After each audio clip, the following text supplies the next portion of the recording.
Importing an Excel file into Microsoft Project allows you to use existing data for project planning and tracking. Here's how to do it.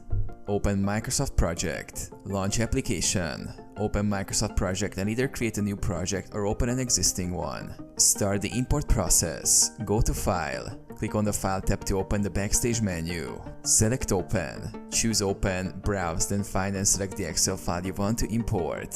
Use the Import Wizard. Excel Import Wizard. After selecting your Excel file, the Import Wizard will start. Click Next to begin the process. Map Excel fields to project fields. Choose Data Mapping. In the wizard, choose to create a new map or use an existing one.